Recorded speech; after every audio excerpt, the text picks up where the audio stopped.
Merhaba dostlar. Şu an elimde bir sunum dosyası var. Özeti var, kişiler var, karakterler var, yönetmen görüşü var, yapımcı görüşü var, senarist görüşü var, danışmanların görüşleri var ve Selahattin Eyyubi projesinin tamamen analizi bu. Bununla beraber senarist de var. Bu bir günün, 2 günün, 1 ayın, 3 ayın, 1 senenin, 2 senenin işi değil. Bu yılların birikimi. Tam 20 senemi aldı. Şimdi internet dünyasına, sanat dünyasına bakarsanız, ben böyle hızlı çeviriyorum. Fazla yaprak atıyorum. Göreceksiniz. Burada bir sürü de sinemanın nehir taşları var. Ve bunlar hepsi şahit. Bu proje, bu senaryo bunların hepsini. Hatta çoğu öldüler.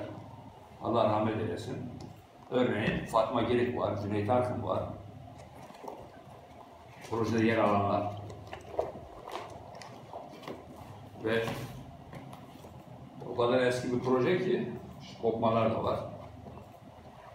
Şimdi asıl gelelim asıl meselemize.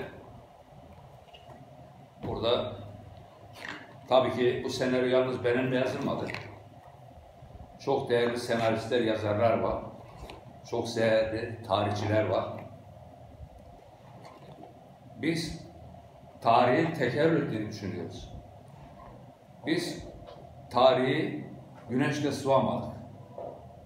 Güneşle aydınlattık, balçıkla hiç sıvamadık. Onun için asıl değineceğim, bugün sinema dünyamızda tarihimizi yok edenler, hele de Osmanlı tarihini yok edenler, Osmanlı'yı Osmancık yapanlar, ama kusura bakmasınlar, biz Selahattin Eyyubi'yi Selahattincik yaptıramayız. Biz Selahattin Eyyubi'yi kendi kimliğinden saptıramayız. Biz Selahattin Eyyubi'yi tarihin vebalinden kurtardığımız gibi kendi vebalimizde boynumuzda taşımalıyız. Hele Selahattin Eyyubi gibi bir ulvi insanı da asla kendimize vebal edilmemeliyiz. Burada şu sayfaya iyi bir bakın. Seversiniz, sevmezsiniz. Burada Selahattin Eyyubi rolünde, hatta benimle beraber İbrahim Kalın da var. Biz bunu Cumhurbaşkanı danışmanı İbrahim Kalın'a sunduğumuzda dedi ki bu iş senin işin. Sen sinemacısın, sen oynarsın. Ancak ben müziklerde yer alırım. Film müziklerinde. Hay dedik. Çünkü Sayın Reis Cumhurbaşkanı hep Kudüs deyince biz de bu projeye uyuyor dedik. 2000'lerden beri Cumhurbaşkanı'na sunduk. O zaman başbakandı. Hatta daha önce de belediye başkanıydı. Bakın burada değerli sanatçılar var. Şimdi gelelim asıl noktaya. Bu dosyaya baktığımızda, bu projeye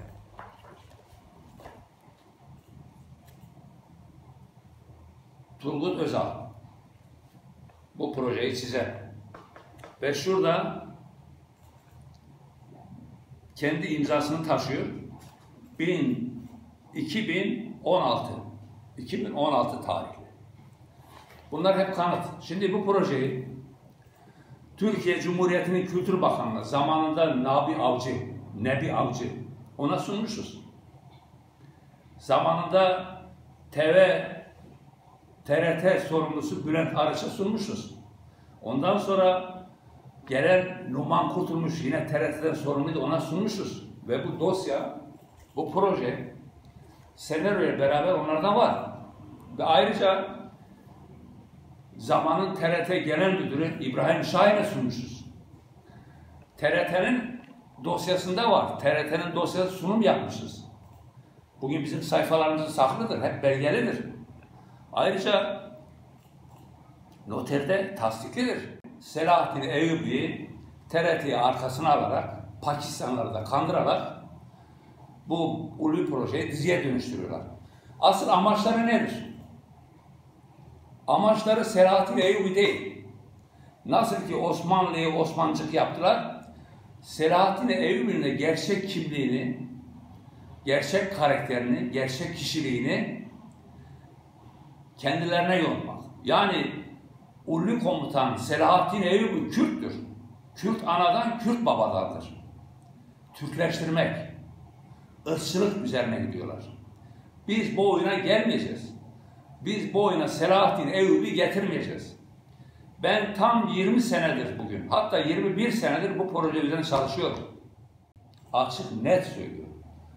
Bu sözlerim ne telkindir, ne nasihattır. Bu sözlerim benim yüreğimin sesidir. Halkımın yüreğinin sesidir. Ben önce Yaradan Allah'a inanırım. Sonra halka inanırım, sonra hakka inanırım. Halka inanan hakka gidendir. Ben burada halk yolunda hakka gidenlerdenim. Ben bu tarihi yok ettirmem.